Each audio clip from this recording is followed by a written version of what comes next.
تعالى وبركاته. أعوذ بالله من الشيطان الرجيم. بسم الله الرحمن الرحيم. الحمد لله رب العالمين. نحمده ونستعينه ونستغفره ونعوذ بالله من شرور أنفسنا ومن سيئات أعمالنا. من يهده الله فلا مضل له ومن يضلله فلا هادي له. أشهد أن لا إله إلا الله وأشهد أن محمدا عبده ورسوله. رب اشرح لي صدري ويسر لي أمري واحلل عقدة من لساني يفقهوا قولي. اللهم انفعنا بما علمتنا وعلمنا ما ينفعنا. ربنا زدنا علما وارزقنا فهما. أما بعد، فقال الله تعالى في كتابه العزيز بعد أعوذ بالله من الشيطان الرجيم: ما ننسخ من آية أو ننسها نأتي بخير منها أو مثلها. ألم تعلم أن الله على كل شيء قدير.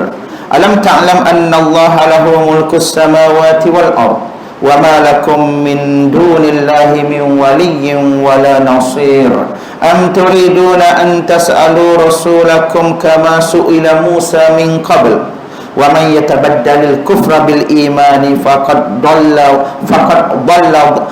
ومن يتبدل الكفر بالإيمان فقد ضل سواء السبيل. Sadaqallahul azim. Surah Al-Baqarah ayat yang ke-106 hingga ayat yang ke-108, yang mana Allah Subhanahu wa taala berfirman, apa sahaja ayat yang kami mansuhkan, yakni daripada ayat-ayat Al-Quran, ataupun kami tinggalkan, kami gantikannya dengan ayat yang lebih baik daripadanya ataupun yang setanding dengannya. Tidakkah engkau tahu bahawa Allah Subhanahu wa taala itu maha berkuasa ke atas sesuatu? Alam ta'lam anna Allah lahu mulkus samawati wal ard. Tidakkah engkau tahu bahawa Allah Subhanahu wa taala al-mulk, Allah itu memiliki petala langit dan juga petala bumi, dan tidak ada yang selain daripada Allah Subhanahu wa taala yang dapat memberi perlindungan, perlindungan waliyin, memberi perlindungan wala nasir, dan tidak ada selain daripada Allah Subhanahu wa taala yang dapat memberi kepada kamu pertolongan. Jadi nama nasir itu merujuk kepada pertolongan. Am turiduna an tas'alu rasulakum kama su'ila Musa min qabl. Adakah kamu mahu meminta daripada rasulmu, yakni Nabi Muhammad sallallahu alaihi wasallam, sebagaimana Nabi Musa alaihi salam diminta oleh kaumnya pada zaman dahulu, yakni kaum Yahudi yang meminta berbagai-bagai perkara, yang meminta berbagai-bagai perkara yang kadang-kadang tak masuk di akal, semata-mata untuk memenuhi kehendak hawa nafsu mereka. Sesiapa yang menukarkan iman dengan kekufuran, maka sesungguhnya kata Allah, dia telah sesat daripada jalan yang benar. Sadaqallahul azim. Pertama sekali, terima kasih diucapkan kepada seluruh ahli jawatan kuasa surau Al-Khairiyah, pengerusi, saudara Ahmad Amir, timbalan pengerusi, setiausaha, bendahari, imam yang mengimamkan salat kita sebentar tadi, tuan-tuan, puan-puan, hadirin hadirat, muslimin dan muslimat yang dirahmati Allah Subhanahu wa taala sekalian. Alhamdulillah, pertama sekali kita bersyukur kehadrat ilahi di atas segala nikmat kurniaannya yang Allah Subhanahu wa taala masih kurniakan kepada kita, termasuklah nikmat kesihatan, nikmat keimanan, nikmat keamanan, nikmat selesai mengerjakan satu-satu ibadah, terutamanya ibadah pada bulan Ramadan yang lalu, dan dalam masa yang sama kita berdoa seperti mana yang diminta oleh para ulama yang terdahulu, diminta oleh para sahabat Nabi sallallahu alaihi wasallam, dan seperti mana yang diajar oleh Rasulullah sallallahu alaihi wasallam. Apabila kita selesai melaksanakan satu-satu ibadat, kita minta kepada Allah dengan menyebut taqabbalallahu minna wa minkum. Semoga Allah Subhanahu wa taala menerima daripada kami amalan kami, dan semoga Allah Subhanahu wa taala menerima juga amalan kamu. Kerana apa? Kerana penerimaan amalan itu merupakan asas, merupakan perkara yang menjadi perkara yang paling penting untuk menjadikan kita ini termasuk dalam kalangan hamba yang terselamat apabila bertemu dengan Allah Subhanahu wa taala. Kata Al-Hafiz Ibn Rajab Al-Hambali rahimahullah dalam kitab dia Lataiful Ma'arif, dia kata antara tanda penerimaan amalan seseorang itu di sisi Allah Subhanahu wa taala ialah apabila dia berterusan melakukan amalan kebaikan setelah melakukan amalan kebaikan yang lain. Dan antara tanda amalan seseorang itu ditolak oleh Allah Subhanahu wa taala ialah apabila dia melakukan satu-satu kebaikan, kemudian kebaikan itu diikuti dengan perkara-perkara maksiat dan juga dosa. Ini menandakan bahawasanya amalan yang dia lakukan, amalan kebaikan yang dia lakukan sebelum itu tidak diterima, dan disebabkan tidak diterimalah amalan tersebut, dia tidak berubah hati dia dan dia mengekalkan diri dia dalam perkara-perkara keburukan. Mudah-mudahan kita tergolong dalam kalangan orang yang diterima amalannya, terutamanya amalan yang telah kita kerjakan pada bulan Ramadan yang dahulu, dan mudah-mudahan Allah Subhanahu wa taala menjauhkan kita daripada menjadi golongan seperti mana yang kita selalu doakan pada setiap 8 rakaat tarawih kita, yang kita sebut wala taj'alnallahu minal ashqiya'il mardudin. Ya Allah, jangan engkau jadikan kami ya Allah termasuk dalam golongan-golongan al-ashqiya, yakni golongan-golongan yang celaka, dan juga mardudin, dan juga golongan-golongan yang ditolak amalanmu amalannya olehmu. Mudah-mudahan kita tak tergolong dalam golongan itu. Tetapi apa yang kita minta, kita tergolong dalam kumpulan yang kita selalu sebut sebagai Allahumma ja'alna fi hazihi syahri syarifatil mubarakati minas su'ada'il makbulin. Minas su'ada, menjadi kalangan orang-orang yang bergembira, dan dalam masa yang sama kita berdoa supaya akhirnya kita menjadi termasuk dalam kalangan orang-orang yang diterima amalannya di sisi Allah Subhanahu wa taala. Dan tentang perkara itu hanya diri kita sendiri yang mengetahui sejauh mana keikhlasan kita pada saat kita melaksanakan satu-satu ibadat. Maka kita bersyukur kepada Allah di atas nikmat untuk melakukan kebaikan, kerana kebaikan itu juga merupakan nikmat yang Allah Subhanahu wa taala berikan kepada kita. Dan mungkin pada satu masa lagi, tuan-tuan dan puan-puan yang dirahmati Allah, kematian juga boleh menjadi satu nikmat bagi kita apabila tiba satu zaman yang disebut dalam hadis Nabi sallallahu alaihi wasallam yang diriwayatkan daripada Abu Hurairah radhiyallahu anhu, yang mana Nabi sallallahu alaihi wasallam menyebut la taqumus sa'ah hatta yamurra ar-rajulu bi qabri ar-rajuli fayaqulu ya laitani makanah. Abu Hurairah radhiyallahu anhu dia kata Nabi sallallahu alaihi wasallam bersabda, Nabi kata kiamat tidak akan berlaku sehinggalah seorang lelaki datang ke kubur seorang lelaki yang lain, lalu berkata, alangkah baiknya jikalau aku berada di tempat lelaki ini. Dalam riwayat lain disebut lelaki itu berguling-guling di tanah perkuburan dan begitu mengharapkan agar dia mati, dan begitu mengharapkan agar dia berada dalam kubur ketika itu.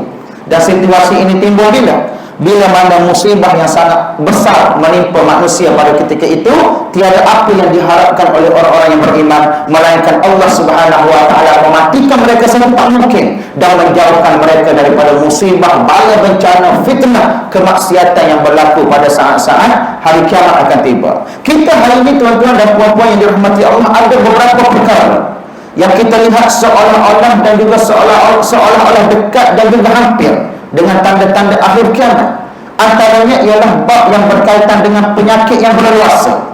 Selepas kita menghadapi pandemik COVID-19, kita dikejutkan dengan satu lagi penyakit yang mungkin boleh menjadi pandemik pada satu masa nanti, iaitu penyakit cacar monyet.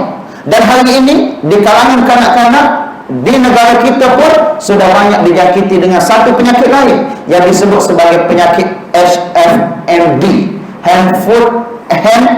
Feet and Mouth Disease, yakni penyakit kuku tangan, penyakit tangan, kaki dan juga mulut. Dan di sekolah saya, di sekolah bangsa, boleh dikatakan ada beberapa kelas telah ditutup disebabkan oleh jangkitan penyakit tersebut dalam kalangan kanak-kanak.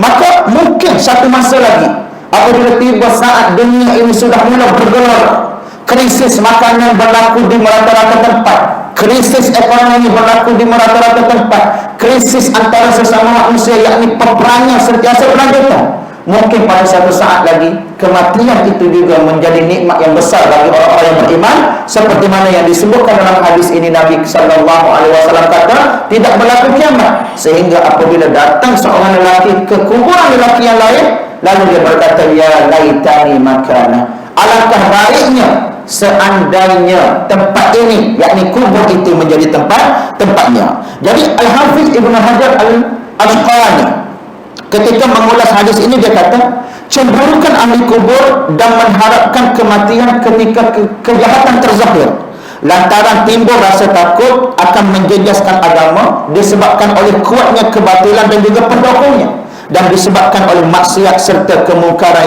yang berleluasa. Maka pada ketika itu orang-orang yang beriman mengharapkan nikmat kematian agar mereka terlepas daripada fitnah-fitnah yang berlaku di akhir zaman. Maka anggaplah segala perkara yang Allah Subhanahu wa taala berikan kepada kita dalam kehidupan kita ini sebagai nikmat, dan berdoalah agar kita tergolong dalam kalangan-kalangan yang bersyukur apabila berhadapan dengan nikmat-nikmat yang Allah Subhanahu wa taala berikan kepada kita.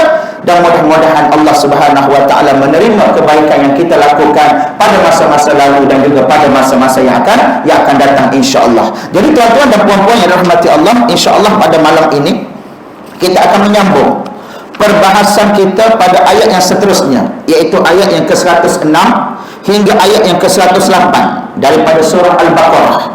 Ayat yang ke-106 dan juga 108 daripada surah Al-Baqarah ini membicarakan tentang satu perkara, yaitu perkara yang berkaitan dengan nasikh dan juga mansukh di dalam Al-Quran, yang akan kita terangkan sebentar lagi. Sebelum daripada ini, kita telah melihat ayat yang berkaitan dengan kisah Nabi Sulaiman alaihissalam, yang berkaitan dengan tuduhan-tuduhan orang-orang Yahudi terhadap Nabi Sulaiman alaihissalam dengan mengatakan Nabi Sulaiman itu mengamalkan ilmu sihir. Kemudian kita juga telah melihat ayat yang ke-104 dan juga ayat yang ke-105, yang mana dalam ayat ini Allah Subhanahu wa taala membicarakan kepada kita tentang taktik jahat segelintir golongan Yahudi yang menukarkan perkataan-perkataan yang baik dalam bahasa Arab disebut dalam penggunaan bahasa mereka dengan tujuan untuk menghina dan juga merendahkan Nabi sallallahu alaihi wasallam. Lalu akhirnya Allah Subhanahu wa taala memerintahkan orang-orang yang beriman supaya menukar perkataan yang selalu digunakan kepada perkataan yang lain. Perkataan yang selalu digunakan ialah ra'ina, yang bermaksud lihatlah kami ataupun dengarkanlah kepada kami dengan perlahan-lahan apabila kamu mahu berbicara, wahai Rasulullah. Tetapi apabila Yahudi mendengar perkataan itu digunakan oleh orang-orang yang beriman, mereka tukar perkataan ra'ina dalam bahasa Arab ke dalam bahasa mereka dengan tujuan untuk merendah-rendahkan dan juga untuk menghina Nabi sallallahu alaihi wasallam. Kerana perkataan ra'ina dalam bahasa Ibrani merujuk kepada bodoh, tolol dan juga keji. Dan kita kena ingat, bahasa Ibrani yang digunakan oleh Yahudi dan juga bahasa Arab yang digunakan oleh umat Islam merupakan bahasa yang berasal daripada satu rumpun yang sama. Bahasa yang berasal daripada satu rumpun yang sama. Kadang-kadang ada perkataan dan sebutan perkataan itu sama, tetapi membawa maksud yang berbeza. Seperti mana kita di alam Nusantara ini, kita di alam Nusantara dan juga di alam Melayu, setiap logat yang digunakan di negeri-negeri tertentu ataupun di negara-negara yang tertentu, sekalipun menggunakan bahasa yang sama, kadang-kadang ada beberapa perkataan yang kita guna untuk tujuan lain, tetapi apabila digunakan oleh penduduk di negeri lain, mereka menggunakannya untuk tujuan lain. Jadi bila berlaku kejadian yang seumpama itu, maka Allah Subhanahu wa taala memerintahkan orang-orang yang beriman supaya menukar perkataan ra'ina itu kepada perkataan unzurna wasma'u. Perhatikanlah kami dan perdengarkanlah kepada kami. Perdengarkanlah kepada kami apa yang kamu nak bicarakan kepada kami. Jadi ini merupakan salah satu perkara yang perlu kita tahu. Apabila kita berhadapan dengan golongan-golongan yang suka memutarbalikkan fakta, maka kita kena mencari perkataan-perkataan yang jelas untuk kita gunakan supaya orang dapat memahami dan supaya tidak menimbulkan salah faham dalam setiap ucapan yang kita lakukan. Kemudian pada ayat yang seterusnya, iaitu ayat yang ke-106 hingga yang ke-108 ini, Allah Subhanahu wa taala membicarakan tentang satu bab yang dikira cukup penting dalam ilmu Al-Quran, yaitu bab yang berkaitan dengan nasikh dan juga mansukh. Jadi Allah Subhanahu wa taala menyebut, "Ma nansah min ayatin aw nunsiha na'ti bi khairin minha aw mithliha. Alam ta'lam anna Allah ala kulli syai'in qadir." Allah kata, apa sahaja ayat yang kami mansukhkan, yakni ayat yang Allah Subhanahu wa taala hapuskan, kemudian Allah Subhanahu wa taala datangkan ayat yang lain untuk mendatangkan hukum yang baru, maka Allah Subhanahu wa taala kata kami gantikannya dengan ayat yang lebih baik daripadanya atau yang setanding dengannya. Tidakkah engkau tahu bahawa Allah Subhanahu wa taala Maha berkuasa ke atas segala sesuatu?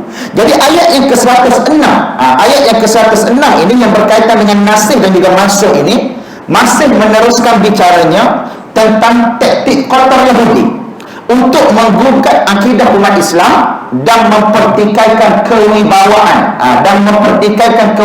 Nabi sallallahu alaihi wasallam. Apabila berlaku perubahan hukum dalam Islam, apabila berlaku perubahan hukum daripada satu hukum kepada hukum yang lain, maka golongan Yahudi ini dia menyebarkan propaganda. Mereka mengatakan Muhammad ini agamanya tidak konsisten, Muhammad ini agamanya berubah-ubah, Muhammad ini agamanya tidak ada pendirian, sentiasa flip-flop. Lalu mereka kata mana mungkin agama yang benar itu boleh berlaku flip-flop dan juga tidak ada pendirian. Maka mereka melancarkan propaganda, melancarkan tohmahan-tohmahan jahat terhadap Nabi sallallahu alaihi wasallam dan juga umat Islam dengan tujuan apa?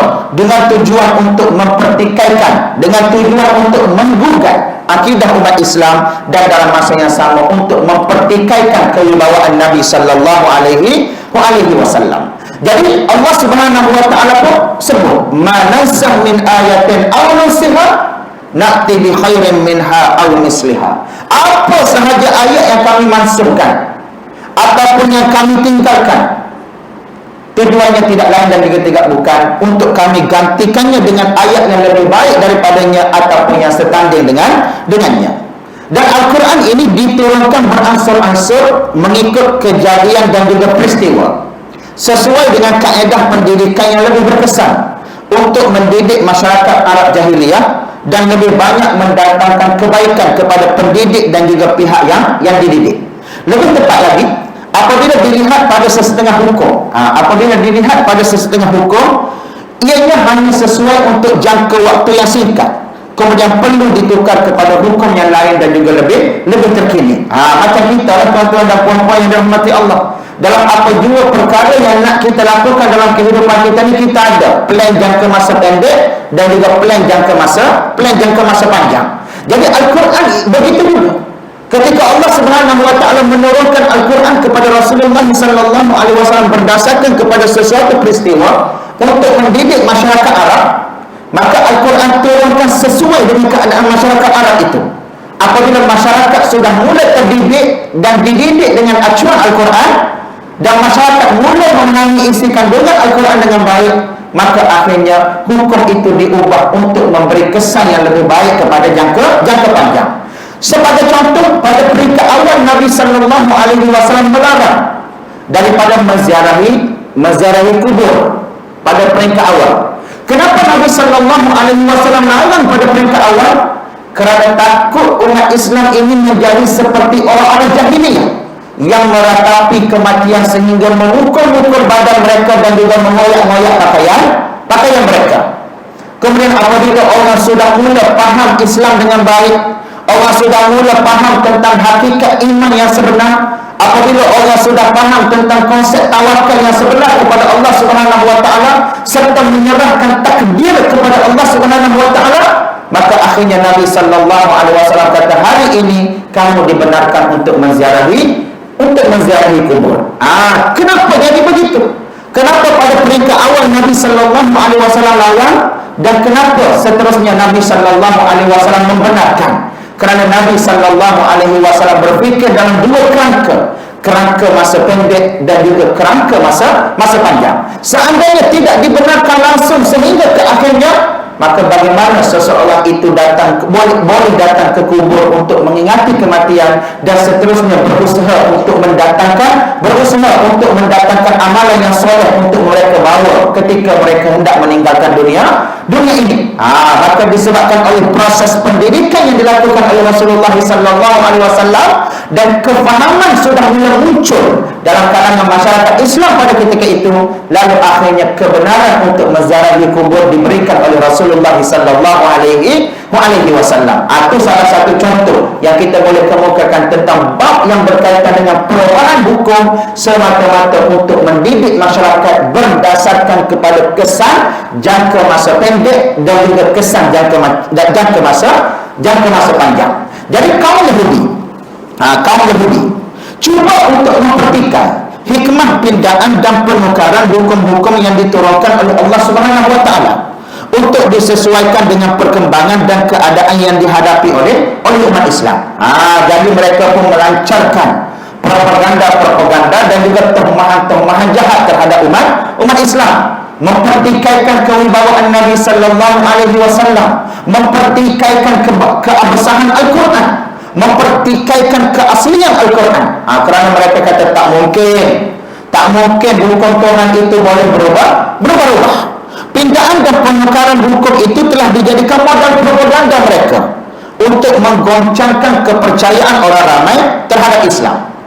Apa kata mereka? Mereka kata jika syariat yang dibawa oleh Muhammad itu benar-benar syariat yang datang daripada Allah Subhanahu wa taala, dia kata tentulah tidak akan berlaku pindaan dan juga perubahan. Itu kata mereka. Ini adalah perangai orang Yahudi. Sedangkan mereka ini, tuan-tuan dan puan-puan yang dirahmati Allah, bukan sahaja mereka itu terkenal dengan melakukan perubahan terhadap kehidupan yang baik kepada kehidupan yang buruk. Bahkan mereka itu terkenal sebagai umat yang paling banyak melakukan perubahan dan juga penyelewengan terhadap isi kandungan kitab yang diturunkan oleh Allah Subhanahu wa taala kepada mereka, yakni kitab Taurat. Tapi apabila tiba time orang dia tak muhasabah diri mereka tak melihat kesalahan mereka, bahkan mereka menjadikan modal perubahan itu. Mereka menjadikan modal perubahan itu sebagai modal untuk mengecam Nabi Muhammad sallallahu alaihi wasallam dan juga umat Islam. Inilah perangai Yahudi. Dan perangai Yahudi ini, tuan-tuan dan puan-puan yang dirahmati Allah, merupakan perangai yang tidak boleh untuk diikuti dan juga tidak boleh ditiru sama sekali. Tidak boleh diikuti dan juga tidak boleh ditiru sama sekali. Tuduhan kaum Yahudi ini didorong oleh perasaan hasad dan juga dendam kesunat semata-mata. Dendam itu telah sampai ke kemuncaknya apabila umat Islam diperintah mengubah arah kiblat salat mereka daripada Baitul Maqdis kepada Baitullah. Itu merupakan kemuncak kepada dendam mereka kepada umat Islam. Apabila Allah Subhanahu wa taala memerintahkan supaya kiblat itu diubah daripada Baitul Maqdis ke Baitullah, dulu mereka semacam mendapat satu kelebihan apabila umat Islam menunaikan salat berkiblatkan Baitul Maqdis, kerana ibadah mereka juga berkiblatkan arah yang sama. Seolah-olah mereka boleh berkata, tengok Muhammad, walaupun dia bawa syariat baru, walaupun dia kata dia bawa agama baru, tapi dia tetap menghadap ke arah kiblat yang sama dengan kami. Tentu kami lebih baik daripada dia. Dia boleh melancarkan modal yang demikian. Tetapi apabila Allah Subhanahu wa taala mengarahkan penukaran arah kiblat daripada Baitul Maqdis ke Baitullah, maka pada ketika itu mereka mula rasa tergugat, mereka mula rasa tergoncang, lalu mereka pun terus membuat fitnah dan mengungkit-ungkit kebenaran hukum Islam. Budaya dan ilmu pengetahuan Islam sangat tinggi dan tidak boleh ditandingi oleh budaya-budaya yang lain. Jika dalam budaya asing ada kitab dan juga rujukannya, maka dalam budaya Islam lebih-lebih lagi ada rujukan dan juga kitabnya, yaitu Al-Quran. Kitab suci ini merupakan wahyu yang terakhir yang lebih tinggi martabatnya berbanding dengan kitab-kitab yang lain. Kerana apa? Kerana Al-Quran ini dia datang untuk membenarkan kitab-kitab yang terdahulu, dan dalam masa yang sama Al-Quran ini datang untuk menutup segala kitab-kitab yang terdahulu dengan versi yang lebih baik. Dengan versi yang lebih baik dan juga versi yang lebih sempurna. Macam kita lah, tuan-tuan dan puan-puan yang dirahmati Allah. Kalau kita buat satu-satu perkara pada peringkat awal, kita akan jumpa di mana titik-titik kelemahan perkara tersebut. Lalu bila kita lakukan perbaikian pada kali yang kedua, kita akan buat yang lebih baik daripada yang kali yang kali pertama, sehingga seterusnya, sehingga akhirnya binaan itu menjadi sesuatu yang sempurna. Sehingga akhirnya binaan rumah ataupun apa yang kita buat itu menjadi sesuatu yang sempurna. Begitu juga dengan Al-Quran. Apabila Al-Quran diturunkan, dia menyempurnakan kitab-kitab yang terdahulu, membenarkan apa yang disebut dalam kitab-kitab yang terdahulu, dan dalam masa yang sama Al-Quran membaiki kelemahan-kelemahan yang terdapat dalam kitab yang terdahulu untuk diberikan kepada seluruh umat manusia. Al-Quran dengan tegas menyatakan bahawa pemansuhan dan juga pindaan hukum-hukum bertujuan untuk membawa manusia kepada keadaan yang lebih baik, selaras dengan perkembangan dan juga perubahan yang dilalui oleh manusia. Pada zaman hari ini semua orang sudah pakai handphone yang dipanggil sebagai Android ataupun iOS. Siapa-siapa yang pakai iPhone kan? Kalau ada lagi yang pakai Nokia, memang boleh pakai Nokia, tapi dia tidak akan mampu untuk mencapai teknologi, mencapai kecepatan maklumat seperti mana yang dicapai oleh pengguna smartphone. Android, iOS, sama ada daripada China ataupun daripada Korea ataupun daripada Apple dan sebagainya. Kerana apa? Kerana perkembangan teknologi dan juga perkembangan dunia moden menuntut kita menggunakan smartphone untuk mendapatkan akses yang lebih cepat terhadap satu-satu perkara. Kanak-kanak yang nak belajar pada hari ini, kalau mereka tidak dibekalkan dengan smartphone, tidak dibekalkan dengan iPhone, tidak dibekalkan dengan telefon-telefon pintar, maka mereka akan ketinggalan jauh. Kerana pendigitalan telah mula berlaku dalam pembelajaran, sama ada di peringkat sekolah rendah ataupun di peringkat sekolah menengah ataupun di peringkat universiti. Buku teks dihadirkan dalam bentuk digital, apalagi pengajaran dan juga pembelajaran dihadirkan dalam bentuk digital. Seandainya mereka tidak ada akses kepada perkara-perkara yang sebegini, maka mereka akan ketinggalan jauh berbanding dengan orang yang lebih advance. Itu kehidupan kita.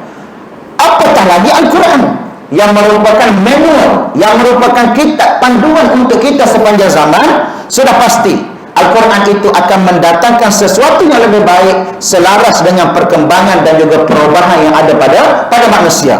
Dan sebab itulah Allah Subhanahu wa taala berfirman, Allah kata, "Ma nansah min ayatin aw nunsiha na'ti bi khairin minha aw mithliha alam ta'lam anna Allah ala kulli syai'in qadir."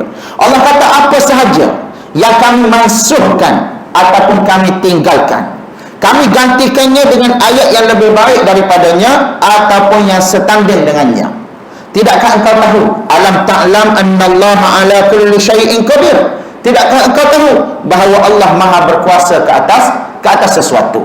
Nasah ataupun nasah artinya mengubah dan mempermoderkan hukum atau pelaksanaannya dengan hukum yang lebih sesuai dengan kenyataan hidup manusia sebagai pengamal kepada hukum tersebut. Itu maksud kepada nasah. Dia bila kita sebut nasah ni, bukan dia menghapuskan secara total, tetapi dia menghapuskannya hukum yang lama dengan menukar kepada hukum yang baru yang lebih sesuai dengan tuntutan kehidupan manusia. Seandainya manusia tidak ditukar dan tidak dibenarkan untuk berlaku perubahan dalam kehidupan mereka, maka apa yang akan terjadi kepada mereka akan sentiasa terkongkong dan ketinggalan dari segi pengamalan mereka dan juga dari segi aspek kehidupan mereka. Jadi bila kita sebut tentang nasah ataupun nasah, artinya mengubah ataupun mempermoderkan hukum atau pelaksanaannya dengan hukum yang lebih sesuai dengan kenyataan hidup manusia sebagai pengamal kepada hukum tersebut. Misalnya mengenai hukum salat, dahulunya diperintah menghadap ke Masjidil Aqsa sebagaimana juga dalam syariat-syariat yang terdahulu. Kemudian diubah menghadap ke arah Kaabah. Pada perubahan ini, tata cara untuk solat itu tidak berubah, tapi yang berubahnya adalah hanya arah kiblat semata-mata. Kerana apa? Kerana Kaabah itu merupakan tempat yang lebih utama daripada segala tempat yang lain.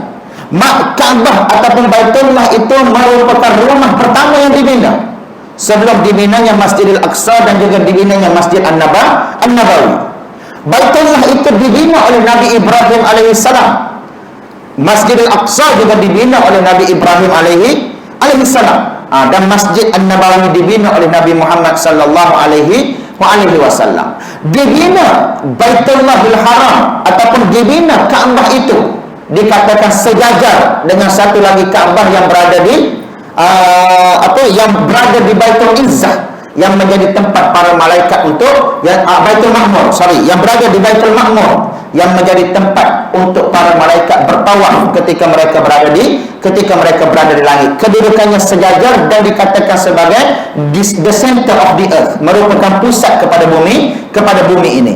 Dan sebab itulah Allah Subhanahu wa taala pada akhirnya memilih Baitullah kembali untuk dijadikan kiblat sebagai umat kepada Nabi yang terakhir yang diutuskan, yaitu umat Nabi Muhammad sallallahu alaihi wasallam. Kalau anda kata, Yahudi kata, kenapa tak ambil Masjidil Aqsa sebagai kiblat yang terakhir, kenapa ambil Kaabah?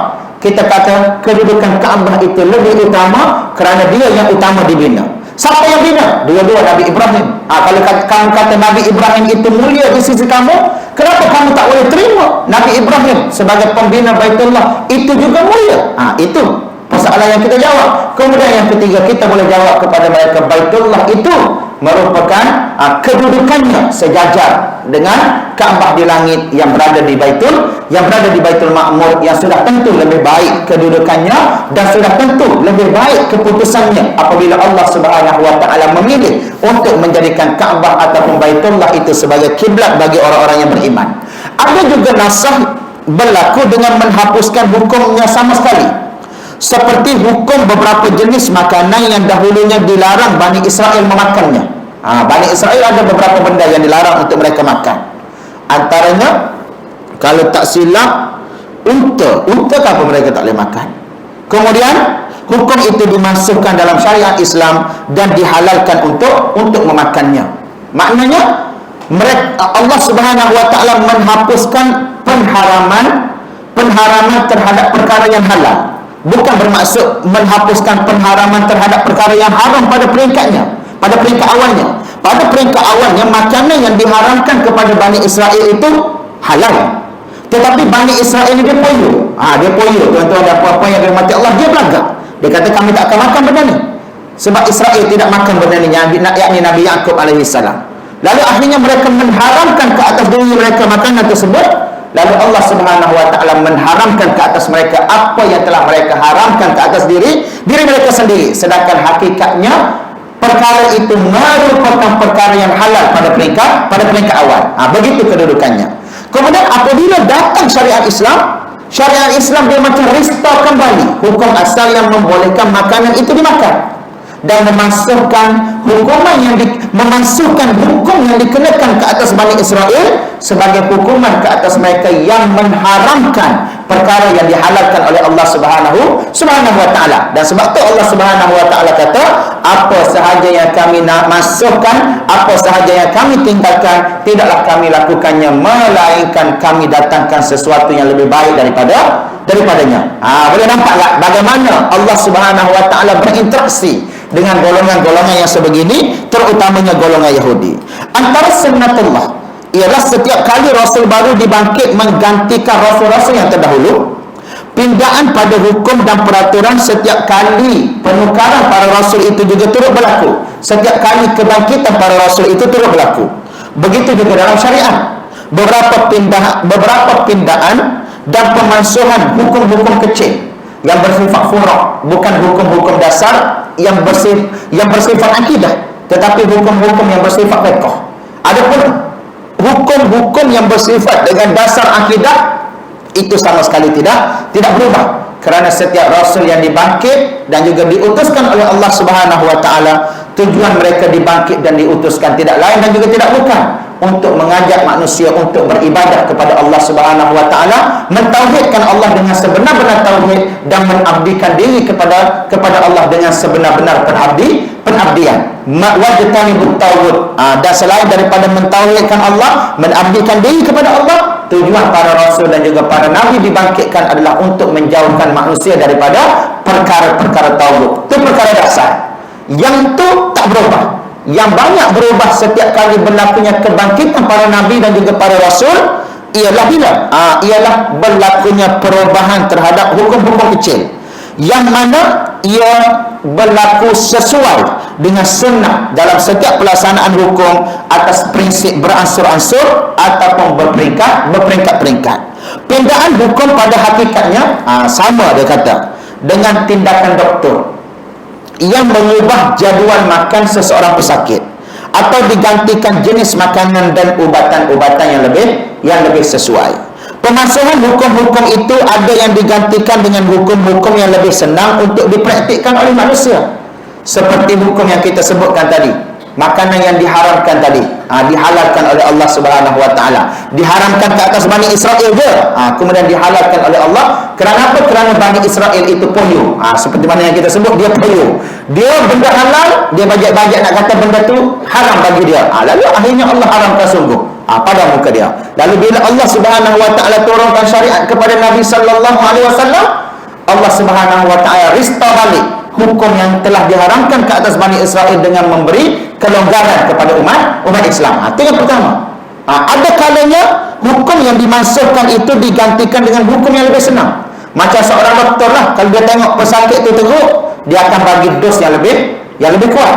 Tapi kalau dia tengok pesakit itu dah tak berapa teruk, dah beransur-ansur sembuh, maka dia akan tukar dos itu kepada dos yang lebih ringan. Dia berdasarkan kepada kesesuaian badan dan juga kesesuaian keadaan pesakit tersebut pada saat dia menerima ubat-ubatan tersebut. Jadi pemasangan hukum-hukum itu ada yang digantikan dengan hukum-hukum yang lebih senang untuk dipraktikkan. Seperti apa? Seperti hukum-hukum beriddah, hukum-hukum iddah, yakni perempuan yang kematian suami, dia ada iddah. Kalau perempuan yang mengandung, iddah dia sehingga melahirkan anak. Kalau sebulan lagi nak melahirkan anak, maka sebulan je lah iddah dia. Kalau 3 hari lagi dia nak melahirkan anak, suami dia mati, tiba-tiba 3 hari lagi dia melahirkan anak, maka lepas dia lahirkan anak tu kira tamat dah tempoh iddah. Sehingga melahirkan anak bagi yang mengandung. Manakala bagi perempuan yang tidak mengandung, 4 bulan 10 hari. Itu tempoh iddah. Dalam mazhab al-Imam Asy-Syafi'i rahimahullah, mazhab kita adalah makruh bagi wanita-wanita yang beriddah mengiringi jenazah suami ke tanah perkuburan. Mengiringi jenazah suami ke tanah perkuburan. Makruh, tetapi tidak membawa kepada haram. Makruh tetapi tidak membawa kepada haram. Cuma ulama-ulama kita kata lebih elok dan juga lebih baik tidak mengikuti mereka. Cukup sekadar berada di rumah, bersolat jenazah bersama-sama ketika mana berada di rumah. Kemudian selepas daripada itu biarkan orang yang sepatutnya untuk membawa jenazah suami itu ke tanah perkuburan. Makruh di sisi mazhab al-Imam Asy-Syafi'i rahimahullah. Di sisi mazhab Hanafi dia kata bagi wanita tua tak apa, tapi bagi wanita muda makruh. Kenapa dia kata makruh bagi wanita muda? Kerana takut mereka tak kuat perasaan ketika berhadapan dengan saat-saat pengebumian suami itu. Ada pun orang tua ni dia dah lain dah, dia dah macam dah bersedia untuk menerima, bersedia untuk menerima keadaan itu. Kalau sedih pun sekadar sedih yang biasa-biasa sahaja. Macam itulah tuan-tuan dan puan-puan yang dirahmati Allah. Itu perbahasan para ulama tentang apa? Tentang isteri mengiringi jenazah suami ke kuburan. Kita tak boleh nak kata haram. Benda makruh kita kena kata makruh. Digalakkan untuk tidak pergi, tapi seandainya ada yang pergi, maka hukum dia adalah makruh, tidak disukai. Tidak disukai dalam kalangan para ulama. Okey, jadi hukum iddah bagi wanita daripada peringkat awal, tuan-tuan dan puan-puan yang dirahmati Allah, adalah setahun. Maknanya setahunlah ibu-ibu tak boleh keluar rumah tanpa ada keperluan. Setahunlah ibu-ibu tak boleh nak pergi tidur di tempat lain selain daripada rumah sendiri tanpa ada keperluan. Maknanya tanpa ada keperluan di sini merujuk keperluan dari segi keselamatan. Maknanya kalau dia tak yakin rumah dia itu merupakan tempat yang selamat untuk dia tidur, maka dia boleh pergi tidur di rumah anak dia dan sebagainya. Tapi kalau tempat itu selamat dan juga terjamin, tiba-tiba dia tinggalkan, maka perbuatan itu perbuatan yang salah dan juga berdosa kerana melanggar pantang larang dalam tempoh iddah. Dalam tempoh itu juga tak boleh untuk berhias, memakai wangi-wangian dan sebagainya. Tak boleh. Tak boleh. Dan sebab itu ada dalam kalangan sebahagian para ulama yang kata kalau ada juga isteri yang nak mengiringi jenazah suaminya ke kuburan, kalau ada juga makruh. Kalau ada juga, maka tak dibenarkan untuk memakai wangi-wangi yang berhias-hias, kerana kalau berhias-hias dia boleh membawa kepada haram perbuatan mengiringi pada ketika itu, kerana melanggar pantang larang iddah. Begitu keadaannya. Maknanya setahun lah tak boleh pergi rumah anak tanpa ada keperluan, setahun lah tak boleh nak berhias, setahun lah tak boleh nak keluar rumah suka-suka tanpa ada keperluan. Kalau ada keperluan tak apa, antaranya keperluan bekerja. Kalau anda kata tak boleh bekerja daripada rumah seperti nurse yang terpaksa kerja shift dan sebagainya, maka dibenarkan untuk mereka keluar atas dasar kerja. Itu pun tak dibenarkan untuk berhias-hias. Ataupun nak pergi berbual-bual dengan jiran tetangga, boleh dalam masa sebelum tibanya waktu malam. Dan apabila tibanya waktu malam, wajib untuk pulang ke rumah dan tidur di rumah sendiri. Dalam tempoh setahun. Tuan-tuan ada puan-puan yang rahmati Allah. Dulu seandainya hukum itu dikekalkan, maka dia sangat berat, terutamanya kepada kita umat yang hidup pada zaman moden pada hari ini. Yang mana wanita-wanita ada yang bekerja, yang kadang-kadang terpaksa menjaga penampilan diri dan sebagainya. Maka di situlah kita kata apabila datangnya syariat Islam meminda iddah bagi wanita yang kematian suami itu dipinda kepada 4 bulan 10 hari. 4 bulan 10 hari seandainya dia tidak mengandung. Seandainya dia mengandung, iddah dia sampai dia melahirkan anak. Ada juga yang digantikan dengan hukum yang sama. Seperti hukum berkiblat kepada Baitul Maqdis ditukar dengan hukum berkiblatkan ke arah Baitullah, seperti mana yang dibincangkan dalam ayat-ayat sebelum daripada ini. Keadaan dia sama, salat dia sama, cuma perubahan itu hanya perubahan dari segi arah semata-mata. Jadi satu persoalan yang penting untuk dikemukakan di sini. Satu persoalan yang penting untuk dikemukakan di sini ialah, adakah wujud dalam Al-Quran ayat-ayat yang tidak mengandungi sebarang hukum? Ia hanya dikekalkan dalam mushaf sebagai kenangan sejarah dan dibaca hanya untuk mengambil berkat semata-mata. Yakni ayat Allah Subhanahu wa taala sebut dalam Al-Quran, tapi ayat itu tak memberi apa-apa kesan kepada hukum dalam kehidupan kita. Jadi kebanyakan ulama berpendapat begitu. Mereka kata ada ayat-ayat yang dikekalkan, tetapi dia tidak memberi apa-apa kesan hukum kerana telah dinasahkan, telah dimansuhkan dengan ayat yang lain. Mereka menerima wujudnya dalam Al-Quran ayat-ayat nasih dan juga mansuh, dan bertitik tolak daripada konsep inilah ayat-ayat nasih membatalkan hukum-hukum yang diturunkan dalam ayat-ayat yang sebelumnya yang dikira sebagai mansuh. Seperti ayat yang berkaitan dengan meminum arak. Meminum arak pada peringkat awal Allah Subhanahu wa taala kata minum arak itu ada mudarat dan juga ada manfaat, tapi mudaratnya lebih besar. Pada masa itu tak diharamkan lagi. Tak diharamkan lagi. Itu peringkat yang pertama. Kemudian pada peringkat yang kedua, ketika mana Allah berbicara tentang arak, Allah kata la taqrabus salah wa antum sukara. Jangan kamu dekati salat dalam keadaan kamu mabuk. Maknanya nak mabuk tak apa, tapi jangan ketika mana nak solat. Itu peringkat yang kedua. Kemudian ayat itu dimasukkan dengan ayat yang berbunyi innamal khamru wal maisir wal ansabu wal azlam rijsun min amali syaitan. Dimasukkan dengan ayat yang menyebut bahawa arak, judi, menilik nasib dan dengan anak panah dan sebagainya itu merupakan najis daripada amalan-amalan syaitan. Maka ayat itu memasukkan keseluruhan hukum awal yang disebutkan tadi. Itu contoh. Dan sebab itulah kebanyakan para ulama mengatakan dalam Al-Quran ada ayat-ayat yang nasih yang membatalkan ayat-ayat yang sebelumnya yang disebut sebagai ayat-ayat yang telah dimansuhkan. Okey, boleh nampak situ. Okey, itu satu keadaan. Sebahagian ulama termasuk Syekh Muhammad Al-Ghazali. Dia bukan Imam Al-Ghazali, dia Syekh Muhammad Al-Ghazali, dia pemikir Mesir. Dia salah seorang ulama Mesir, hidup sezaman dengan Dr. Yusuf Al-Qaradawi, bahkan dia termasuk dalam kategori kawan kepada Dr. Yusuf Al-Qaradawi. Dia kata dia tak setuju dengan pendapat yang pertama tadi, ada nasih dan juga masa dalam Al-Quran. Malahan tiada ayat yang tidak membawa sebarang hukum, atau hukumnya ada tetapi tidak layak lagi untuk dipakai. Kajian menunjukkan pertentangan antara ayat-ayat Al-Quran tidak wujud sama sekali. Segala hukum yang diturunkan dalam sesuatu isu itu tersusun dengan baik pada setiap ayat, yang mana setiap ayat itu berada dalam tempatnya yang betul. Dalam sesetengah keadaan, ayat-ayat hukum dalam syariat ini memakai pendekatan tadarruj. Itu kata Syekh Muhammad Al-Ghazali. Dia kata dia bukan nasih masuk, tapi ayat-ayat itu sebenarnya berbentuk tadriji, yakni diturunkan secara beransur-ansur dan juga perlahan-lahan. Itu sebahagian daripada pandangan para ulama.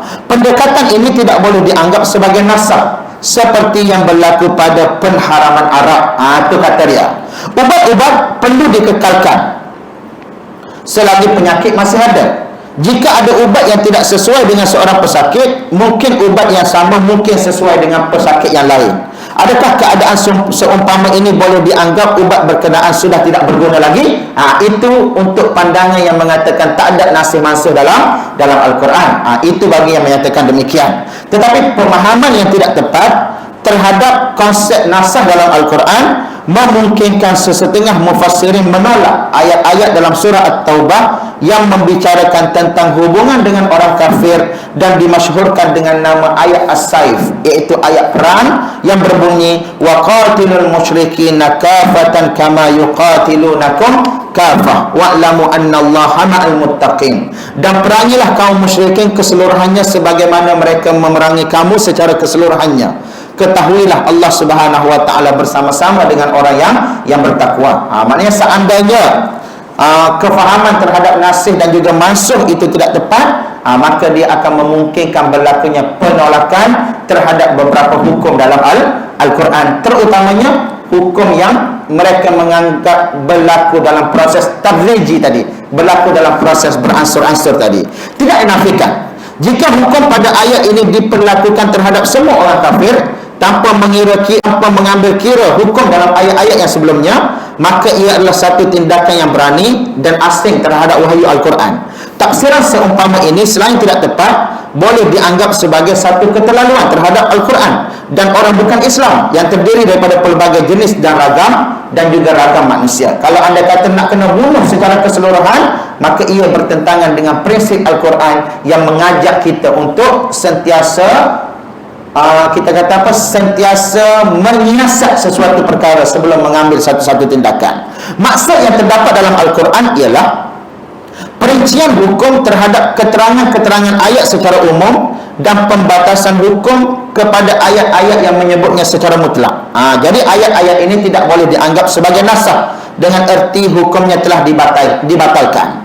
Bagaimanapun jika nasah itu bermaksud membawa pindaan hukum ataupun perincian terhadap keterangan-keterangan ayat yang membawa ertinya yang umum, maka nasah boleh berlaku dalam Al-Quran. Maka di sini dikemukakan contoh dalam bab pengharaman Arab sebagai contoh berlakunya nasah ataupun pemansuhan terhadap ayat-ayat yang terdahulu, dalam pengertian dia macam seolah-olah memberitahu kepada kita membawa pindaan hukum kepada hukum yang lebih baik, seperti ayat yang berkait dengan arak. Arak diharamkan dengan tegas melalui Al-Quran, tetapi dengan tidak cara mendadak dan sekaligus, bahkan dalam bentuk tadriji, yakni beransur-ansur. Pengharaman arak dengan tegas hanya dilakukan setelah melalui tahap-tahap yang tertentu yang menjurus ke arah pengharaman dia. Itu arak. Jadi kalau dalam kerangka ini seperti mana yang difahami oleh Syekh Muhammad Al-Ghazali, maka pemahaman ini adalah pemahaman yang benar, pemahaman yang benar tentang nasih. Dan pemahaman ini juga merupakan pemahaman yang disebut oleh para ulama yang lain apabila mereka menyebut berlakunya nasih dan juga mansuh dalam Al-Quran berasaskan kepada datangnya satu ayat meminda ayat-ayat yang sebelum daripada itu. Jadi ayat-ayat yang berkait dengan arak ni, dia ada beberapa bentuk. Yang pertama, Allah Subhanahu wa taala menyebut yas'alunaka 'anil khamri wal maisir kul fihima ithmun kabirun wa manafi'u lin-nas wa ithmuhuma akbaru min naf'ihima. Mereka bertanya kepadamu wahai Muhammad tentang arak dan judi. Katakanlah, kedua-duanya mengandungi dosa besar dan beberapa manfaat bagi manusia, tetapi dosa kedua-duanya lebih besar daripada manfaatnya. Jadi ayat ini merupakan pemberitahuan pertama yang menjuruskan ke arah pengharaman arak dengan menyatakan dosanya besar sementara manfaatnya sedikit. Menurut kaedah, perkara yang keburukannya lebih besar hendaklah ditinggalkan. Hendaklah ditinggalkan. Keadaannya sama dengan judi, manfaatnya tetap ada, tetapi keburukan judi itu lebih besar. Manfaat dia bila dapat untung lah, tapi bila rugi mampu kerah, habis segala harta, habis segala harta anak, habis segala harta bini digadaikan atas nama judi. Masa menang untunglah tuan-tuan dan puan-puan yang dirahmati Allah. Sebab tu dia kata ada manfaat ketika menang, tapi bila kalah manfaat dan juga dosa itu jauh lebih besar. Jadi setelah peminum arak disedarkan dengan bahayanya yang besar sedangkan manfaatnya sedikit, maka Allah menurunkan ayat yang kedua, ya ayyuhallazina amanu la taqrabus salata wa antum sukara hatta ta'lamu ma taqulun. Allah kata, wahai orang yang beriman, jangan kamu menghampiri salat sedangkan dalam keadaan kamu mabuk sehingga kamu mengetahui apa yang kamu ucapkan. Jadi ayat ini lebih tegas daripada ayat yang pertama kerana melarang mendekati salat dalam keadaan mabuk. Salat memerlukan kesedaran yang tinggi pada orang yang mahu menunaikannya.